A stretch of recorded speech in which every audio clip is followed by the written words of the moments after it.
Če vam je dolgčas, je tukaj par stvari, ki jih lahko delate.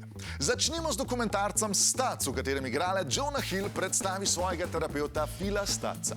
Jonah je terapijo potreboval zaradi tesnobe, ki se je pojavila ob igralčevem filmskem uspehu. Ker ga je terapeutov pristop tako močno prevzel, se je odločil, da bo o njem povedal svetu. Dokumentarni film je zanimiva mešanica posnetkov s terapije in videopriročnika za samopomoč, najdete pa ga na Netflixu. Psihične motnje so dobro zastopane tudi v stripih. Če vas zanima, kako se z njo spopadajo superjunaki, si lahko na readcomicsonline.li preberete Daredevilov strip Born Again, v katerem se naslovni junak spopada z depresijo, Iron Manov Demon in the Bottle, v katerem se Stark spopada z alkoholizmom, ali pa karkoli od Batmana. Za konec pa še ena zelo sproščujoča igra. Vampire Survivors.